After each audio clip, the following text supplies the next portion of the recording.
അമേരിക്കയുടെ ചരിത്രത്തിലെ ഏറ്റവും വലുതും അതിമനോഹരവുമായ എഞ്ചിനീയറിംഗ് വിസ്മയങ്ങളിലൊന്നാണ് പനാമ കനാൽ. അമേരിക്കയുടെ കിഴക്ക് പടിഞ്ഞാറൻ തീരങ്ങൾക്കിടയിലും മറ്റു ഭൂഖണ്ഡങ്ങൾക്കിടയിലുമുള്ള കടൽ യാത്ര ഗണ്യമായി കുറയ്ക്കുന്നതിനാണ് ഇത് നിർമ്മിച്ചിരിക്കുന്നത്. എഞ്ചിനീയറിംഗിലെ ഈ അത്ഭുതം ഒരു കൃത്രിമ കനാലിലൂടെയും കപ്പലുകളെ സമുദ്രനിരപ്പിൽ നിന്ന് 26 മീറ്റർ ഉയർത്തുന്ന ലോക്കുകളുടെ സംവിധാനത്തിലൂടെയും അറ്റ്ലാന്റിക് സമുദ്രത്തെ പസഫിക് സമുദ്രവുമായി ബന്ധിപ്പിക്കുന്നു. കനാലിലെ ഈ ലോക്ക് സംവിധാനം വഴി ഓരോ കപ്പലും കടന്നുപോകുമ്പോൾ ഏകദേശം 200 ദശലക്ഷം ലിറ്റർ വെള്ളം നഷ്ടപ്പെടുന്നു. ഇത് കനാൽ വറ്റിപ്പോകാനുള്ള അപകട സാധ്യത വർദ്ധിപ്പിക്കുന്നു. എന്നാലും 1,60,000 ടണ്ണിലധികം ഭാരമുള്ള കൂറ്റൻ കപ്പലുകളെ ഉയർത്താൻ അവർക്ക് എങ്ങനെ കഴിയുന്നു? ഇന്നത്തെ വീഡിയോയിൽ കപ്പലുകൾ കടന്നുപോകുമ്പോൾ പനാമ കനാൽ എങ്ങനെ പ്രവർത്തിക്കുന്നു എന്ന് നമ്മൾക്ക് കണ്ടു മനസ്സിലാക്കാം. കൂടാതെ 100 വർഷത്തിലേറെ മുമ്പ് ലോകത്തെ മാറ്റിമറിച്ച ഈ പടുകൂറ്റൻ നിർമ്മിതിയുടെ ചരിത്രത്തെയും കൗതുകങ്ങളെയും കുറിച്ചും അറിയാം. ഓരോ വർഷവും ഏകദേശം 15,000 കപ്പലുകൾ പനാമ കനാലിന്റെ 82 കിലോമീറ്റർ നീളമുള്ള പാതയിലൂടെ കടന്നുപോകുന്നു. ഇവ മനുഷ്യരെയും ദശലക്ഷക്കണക്കിന് ടൺ ചരക്കുകളെയും വഹിച്ചുകൊണ്ടുള്ളവയാണ്.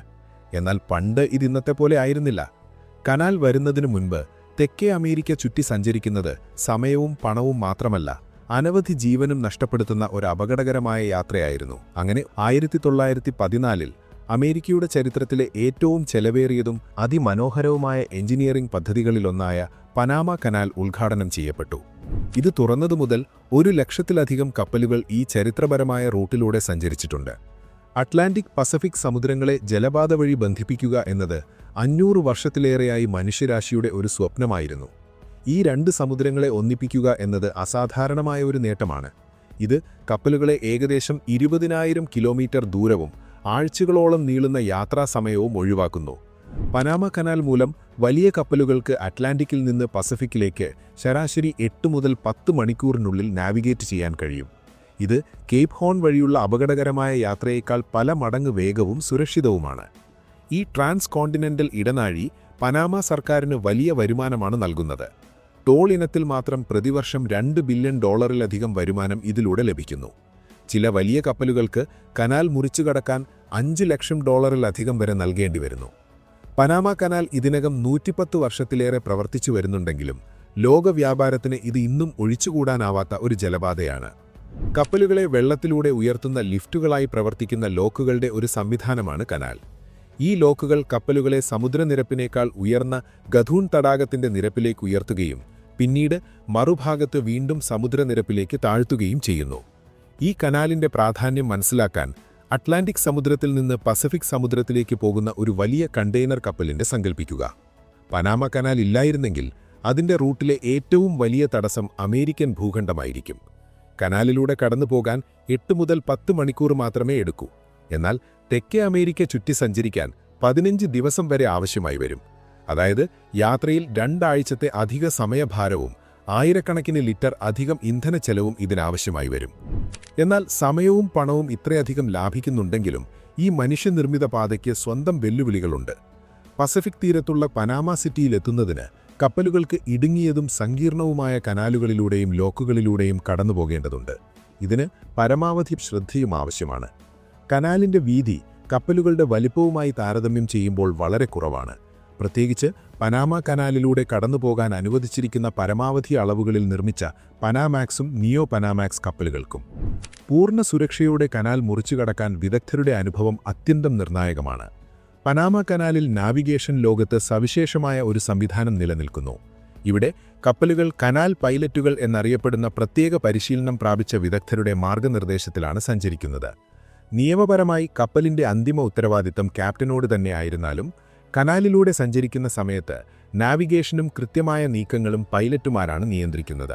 ലോക്കുകൾ, ഇടുങ്ങിയ ചാനലുകൾ, ശക്തമായ നീരൊഴുക്കുകൾ, തിരക്കേറിയ ട്രാഫിക്, ഇതെല്ലാം ആഴത്തിലുള്ള അറിവുള്ള ഉയർന്ന പരിശീലനം പ്രാപിച്ച പ്രൊഫഷണലുകളാണിവർ. മുഴുവൻ യാത്രയിലും ഓരോ നീക്കവും മില്ലിമീറ്റർ കൃത്യതയോടെയാണ് നടത്തുന്നത്. കാരണം ചെറിയൊരു പിഴവ് പോലും കാലതാമസത്തിനോ കൂട്ടിയിടിക്കോ വലിയ നാശനഷ്ടങ്ങൾക്കോ കാരണമാകാം. ഈ സംവിധാനം കനാലിലെ നാവിഗേഷന്റെ സങ്കീർണതയെ മാത്രമല്ല, സുരക്ഷ ഉറപ്പാക്കുന്നതിനും അപകടങ്ങൾ ഒഴിവാക്കുന്നതിനും ലോകത്തിലെ ഏറ്റവും തന്ത്രപ്രധാനമായ വ്യാപാരപാതകളിലൊന്നിന്റെ സുഗമമായ പ്രവർത്തനം നിലനിർത്തുന്നതിന്റെയും നിർണായക പ്രാധാന്യത്തെ വ്യക്തമാക്കുന്നു.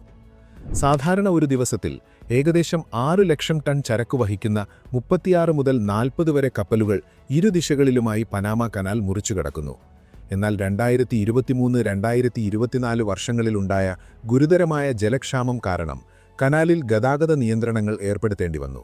ചില ഘട്ടങ്ങളിൽ പ്രതിദിനം കപ്പലുകളുടെ എണ്ണം 24 മുതൽ 32 വരെയായി കുറയുകയും ചെയ്തു. അറ്റ്ലാന്റിക് വശത്തുനിന്ന് കനാലിലെത്തുന്ന കപ്പലുകൾ ആദ്യം ഗധൂൺ ലോക്കുകൾ മുറിച്ചു കടക്കണം. ഈ ലോക്കുകൾ കപ്പലിനെ സമുദ്രനിരപ്പിൽ നിന്ന് 26 മീറ്റർ ഉയർത്തി ഗധൂൺ തടാകത്തിലേക്ക് എത്തിക്കുന്നു. ഒരു കാലത്ത് ലോകത്തിലെ ഏറ്റവും വലിയ മനുഷ്യനിർമ്മിത തടാകങ്ങളിൽ ഒന്നായിരുന്ന ഈ കൃത്രിമ തടാകത്തിലൂടെ കപ്പലുകൾ ഏകദേശം 33 കിലോമീറ്ററോളം ശാന്തമായ വെള്ളത്തിലൂടെ സഞ്ചരിക്കുന്നു. തുടർന്ന് മറുഭാഗത്തുള്ള മറ്റൊരു കൂട്ടം ലോക്കുകൾ കപ്പലിനെ പസഫിക് സമുദ്രനിരപ്പിലേക്ക് താഴ്ത്തുന്നു. പനാമ കനാലിന്റെ നിർമ്മാണം അതിന്റെ കാലഘട്ടത്തിലെ ഏറ്റവും ശ്രദ്ധേയമായ മനുഷ്യനിർമ്മിതി പദ്ധതികളിലൊന്നായിരുന്നു. ഇന്നും ഇത് മനുഷ്യ എഞ്ചിനീയറിംഗിന്റെ എക്കാലത്തെയും ഏറ്റവും വലിയ നേട്ടങ്ങളിലൊന്നായി കണക്കാക്കപ്പെടുന്നു. 16-ാം നൂറ്റാണ്ടിൽ തന്നെ ഈ ആശയം ഉദിച്ചെങ്കിലും കനാലിന്റെ നിർമ്മാണ ശ്രമങ്ങൾ ആരംഭിച്ചത് 19-ാം നൂറ്റാണ്ടിന്റെ അവസാനത്തിലാണ്. 1881-ൽ സൂയസ് കനാൽ നിർമ്മിച്ച എഞ്ചിനീയറായ ഫെർഡിനാൻഡ് ഡി ലെസപ്സിന്റെ നേതൃത്വത്തിൽ ഫ്രഞ്ചുകാർ കനാൽ നിർമ്മിക്കാൻ ശ്രമിച്ചു. എന്നാൽ ഉഷ്ണമേഖലാ കാലാവസ്ഥ, മണ്ണിടിച്ചിൽ, മലേറിയ തുടങ്ങിയ രോഗങ്ങൾ മൂലം പദ്ധതി പരാജയപ്പെടുകയും 20,000-ത്തിലധികം പേർക്ക് ജീവൻ നഷ്ടപ്പെടുകയും ചെയ്തു. 1904-ൽ അമേരിക്ക ഈ ദൗത്യം ഏറ്റെടുത്തു. അവർ മുൻപുള്ള സമുദ്രനിരപ്പ് കനാൽ ആശയം ഉപേക്ഷിച്ച് ലോക്ക് അധിഷ്ഠിത കനാൽ സംവിധാനം സ്വീകരിച്ചു. ഉയർന്ന പ്രദേശങ്ങൾ മാത്രം നീക്കം ചെയ്ത് ബാക്കി ഭാഗങ്ങൾ വെള്ളത്തിനടിയിലാക്കുന്ന ഒരു വിപ്ലവകരമായ പദ്ധതി. എങ്കിലും രോഗങ്ങളും മണ്ണിടിച്ചിലും കാരണം മറ്റൊരു 5,000-ത്തിലധികം തൊഴിലാളികൾക്കും ജീവൻ നഷ്ടപ്പെട്ടു. ഒടുവിൽ 1914-ൽ പനാമ കനാൽ പൂർത്തിയായി. അങ്ങനെ അമേരിക്ക 1999 വരെ കനാൽ ഭരിച്ചു. പിന്നീടത് പനാമ സർക്കാരിന് കൈമാറി. ഇന്നും ലോക വ്യാപാരത്തിന്റെ ഹൃദയഭാഗമായി പനാമ സർക്കാർ തന്നെ ഈ നിർണായക ജലപാത നിയന്ത്രിക്കുന്നു. ഇനി നമുക്ക് പനാമ കനാൽ എങ്ങനെയാണ് പ്രവർത്തിക്കുന്നത് എന്ന് വിശദമായി നോക്കാം.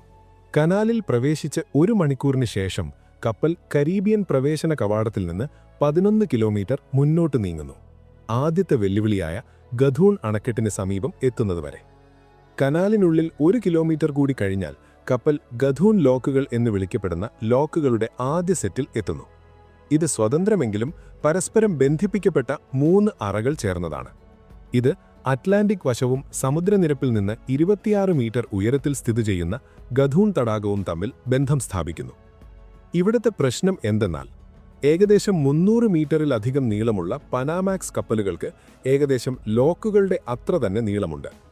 ഇത് പിഴവുകൾക്ക് വളരെ കുറഞ്ഞ ഇടം മാത്രമേ നൽകുന്നുള്ളൂ. വലിയൊരു ബോട്ട് നിയന്ത്രിക്കുക എന്നത് മാത്രമല്ല വെല്ലുവിളി. ആയിരക്കണക്കിന് ടൺ ഭാരമുള്ള ചരക്ക് വഹിക്കുന്നുണ്ടെന്നതും കണക്കിലെടുക്കണം. കപ്പലിന് കേടുപാടുകൾ സംഭവിച്ചാൽ അതിന് സഞ്ചരിക്കാൻ കഴിയില്ല. ലോക്കിന് കേടുപാടുകൾ സംഭവിച്ചാൽ അറ്റകുറ്റപ്പണികൾക്കായി പനാമ കനാൽ അടച്ചിടേണ്ടി വരും. മാത്രമല്ല, പൈലറ്റുമാർക്ക് കപ്പലിന്റെ മുൻഭാഗത്ത് നിന്ന് 200 മീറ്ററിലധികം അകലെയുള്ള പരിമിതമായ കാഴ്ച മാത്രമുള്ള ഒരു ക്യാബിനുള്ളിലിരുന്നാണ് കപ്പൽ നിയന്ത്രിക്കേണ്ടി വരുന്നത്. ഇതും കാര്യങ്ങൾ കൂടുതൽ സങ്കീർണമാക്കും. ലോക്കുകളുടെ പ്രവേശന കവാടത്തിലേക്ക് കപ്പലിനെ കൊണ്ടുപോകാൻ ഏകദേശം 30 മിനിറ്റ് എടുക്കും.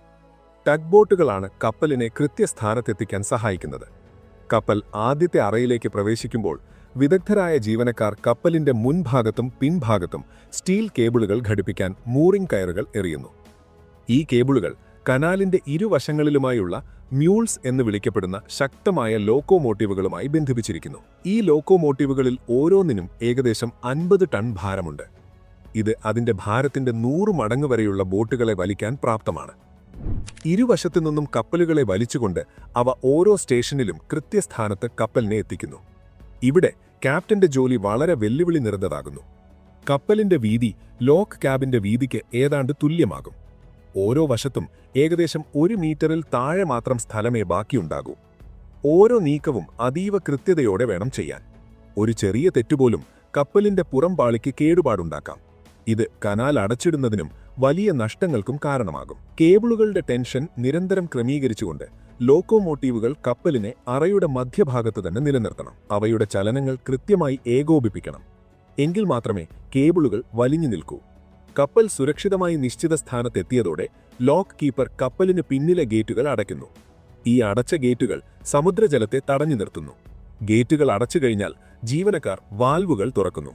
ഇത് ഗധൂൺ തടാകത്തിൽ നിന്നുള്ള ശുദ്ധജലം അറയിലേക്ക് നിറക്കുകയും കപ്പലിനെ ഉയർത്തുകയും ചെയ്യുന്നു. ഗുരുത്വാകർഷണം മൂലം തടാകത്തിലെ വെള്ളം ലോക്ക് ചേംബറിലേക്ക് എത്തുന്നു. അകത്തേക്ക് വരുന്ന വെള്ളം കപ്പലിനെ അടുത്ത അറയുടെ നിരപ്പിലേക്ക് ഉയർത്താൻ തുടങ്ങുന്നു. വെള്ളത്തിന്റെ ഒഴുക്ക് കൃത്യമായ അളവിലായിരിക്കണം. അല്ലാത്തപക്ഷം വെള്ളത്തിലെ ഇളക്കം കാരണം കപ്പൽ വശങ്ങളിലെ ഭിത്തികളിൽ ഇടിച്ചു തകരാനും സ്റ്റീൽ കേബിളുകൾ പൊട്ടി ഗുരുതരമായ അപകടങ്ങളുണ്ടാകാനും സാധ്യതയുണ്ട്. 80 മുതൽ 100 ദശലക്ഷം ലിറ്റർ വെള്ളം ലോക്കിലേക്ക് നിറയാൻ വെറും 8 മിനിറ്റ് മാത്രം മതി. ഇത് കപ്പലിനെ 8 മീറ്റർ ഉയർത്തുന്നു. കപ്പൽ അടുത്ത നിരപ്പിൽ ഉയർന്നുകഴിഞ്ഞാൽ ലോക്കോമോട്ടീവുകൾ അടുത്ത അറയിലേക്ക് നീങ്ങുന്നു. തുടർന്ന് 680 ടൺ ഭാരമുള്ള ഗേറ്റുകൾ തുറന്ന് കപ്പലിനെ നടുവിലെ അറയിലേക്ക് വലിക്കുന്നു. അറ്റ്ലാന്റിക് സമുദ്രനിരപ്പിൽ നിന്ന് 26 മീറ്റർ ഉയരത്തിലുള്ള തടാകത്തിന്റെ നിരപ്പിലെത്തുന്നതുവരെ ഈ പ്രക്രിയ ആവർത്തിക്കുന്നു. പിന്നീട് കേബിളുകൾ അഴിച്ചുമാറ്റി കപ്പൽ ഗധൂൺ തടാകത്തിലൂടെ യാത്ര തുടരുന്നു. കനാലിനുള്ളിൽ 5 മണിക്കൂർ സഞ്ചരിച്ച ശേഷം കപ്പൽ ഗധൂൺ തടാകത്തിന്റെ അവസാന ഭാഗത്തെത്തുന്നു. പസഫിക് സമുദ്രത്തിലേക്ക് 30 കിലോമീറ്റർ കൂടി ബാക്കി നിൽക്കെ കപ്പൽ മറ്റൊരു വെല്ലുവിളി കൂടി നേരിടുന്നു. അതാണ് കനാലിന്റെ ഏറ്റവും ഇടുങ്ങിയ ഭാഗമായ കുലേബ്ര കട്ട്. കനാൽ നിർമ്മാണത്തിലെ ഏറ്റവും വലിയ നേട്ടമായി ഈ ഭാഗം കണക്കാക്കപ്പെടുന്നു. 1-ാം ലോക മഹായുദ്ധത്തിൽ ഉപയോഗിച്ചതിനേക്കാൾ കൂടുതൽ സ്ഫോടക വസ്തുക്കൾ ഈ നിർമ്മാണ ഘട്ടത്തിൽ ഉപയോഗിച്ചതായാണ് കണക്കാക്കപ്പെടുന്നത്. കുലേബ്ര കട്ടിലൂടെ സഞ്ചരിച്ച ശേഷം കപ്പൽ പെഡ്രോ മിഗ്വൽ മിറാഫ്ലോറസ് ലോക്കുകൾ കടന്നുപോകേണ്ടിവരും.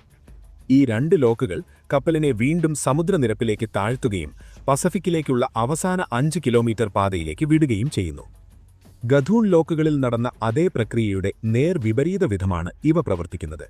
കപ്പൽ ലോക്ക് സംവിധാനത്തിൽ പ്രവേശിക്കുമ്പോൾ ഗുരുത്വാകർഷണവും വാൽവുകളും വേറ്റുകളും ഉപയോഗിച്ച് അറകളിലെ വെള്ളം ഒഴുക്കിക്കളയുകയും കപ്പലിനെ 26 മീറ്റർ താഴ്ത്തി സമുദ്രനിരപ്പിലെത്തിക്കുകയും ചെയ്യുന്നു. അങ്ങനെ കപ്പൽ അതിന്റെ ലക്ഷ്യസ്ഥാനത്തേക്കുള്ള യാത്ര പൂർത്തിയാക്കുന്നു. അപ്പോൾ നിങ്ങളെന്നാണ് ഇതുവഴി പോകുന്നത്? നിങ്ങൾക്ക് ഈ യാത്ര ഇഷ്ടമായെങ്കിൽ ഇനിയും ഇത്തരം ലോകാത്ഭുതങ്ങളുടെ കഥകൾക്കായി ലൈക്ക് ചെയ്യൂ, ഷെയർ ചെയ്യൂ, ചാനൽ സബ്സ്ക്രൈബ് ചെയ്യാനും മറക്കരുത്. പരക്കട്ടെ പ്രകാശം.